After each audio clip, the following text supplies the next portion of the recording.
जय श्री राधे कृष्ण। जय श्री लक्ष्मी नारायण। जय माता एकादशी। नमस्ते, आप सभी का स्वागत है मेरे YouTube channel the beauty of spiritual life में। देव उठनी एकादशी की आप सभी को अनंत शुभकामनाएं। कार्तिक माह के शुक्ल पक्ष की एकादशी को देव उठनी एकादशी, देवोत्थान एकादशी, देव उठनी ग्यारस, प्रबोधिनी एकादशी आदि नामों से जाना जाता है। इस दिन भगवान श्री हरि विष्णु अपने 4 माह के योग निद्रा से जागते हैं और इस दिन से लेकर पूर्णिमा तक किसी भी दिन श्री हरि के शालिग्राम स्वरूप और माता तुलसी के विवाह की जाती है। देव उठनी एकादशी व्रत की कथा। एक राजा के राज्य में सभी लोग एकादशी का व्रत रखते थे। प्रजा तथा नौकर चाकरों से लेकर पशुओं तक को एकादशी के दिन अन्न नहीं दिया जाता था। एक दिन किसी दूसरे राज्य का एक व्यक्ति राजा के पास आकर बोला, महाराज कृपा करके मुझे नौकरी पर रख ले।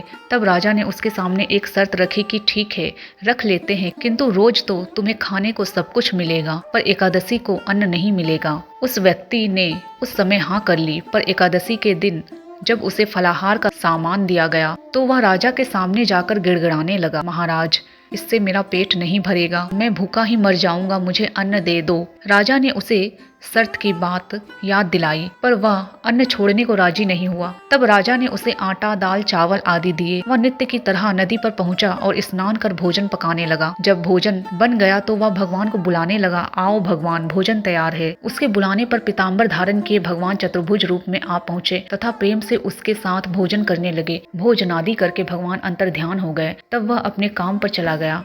15 दिन बाद अगली एकादशी को वह राजा से कहने लगा कि महाराज मुझे दुगुना सामान दीजिए। उस दिन तो मैं भूखा ही रह गया। राजा ने कारण पूछा तो उसने बताया कि हमारे साथ भगवान भी खाते हैं, इसलिए हम दोनों के लिए ये सामान पूरा नहीं होता।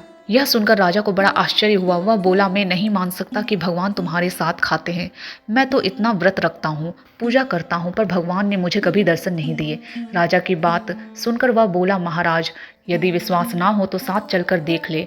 राजा एक पेड़ के पीछे छिपकर बैठ गया। उस व्यक्ति ने भोजन बनाया तथा भगवान को शाम तक पुकारता रहा, परंतु भगवान ना आए। अंत में उसने कहा, हे भगवान, यदि आप नहीं आए तो मैं नदी में कूदकर प्राण त्याग दूंगा। लेकिन भगवान नहीं आए। तब वह प्राण त्यागने के उद्देश्य से नदी की तरफ बढ़ा। प्राण त्यागने का उसका दृढ़ इरादा जान शीघ्र ही भगवान ने प्रकट होकर उसे रोक लिया और साथ बैठकर भोजन करने लगे। खा पीकर वे उसे अपने विमान में बिठाकर अपने धाम ले गए। यह देख राजा ने सोचा कि व्रत उपवास से तब तक कोई फायदा नहीं होता जब तक मन शुद्ध ना हो। इससे राजा को ज्ञान मिला। वह भी मन से व्रत उपवास करने लगा और अंत में स्वर्ग को प्राप्त हुआ। तो ये थी देव उठनी एकादशी व्रत की कथा। मिलते हैं अगले वीडियो में। आप सभी का धन्यवाद। जय माता एकादशी। जय श्री लक्ष्मी नारायण।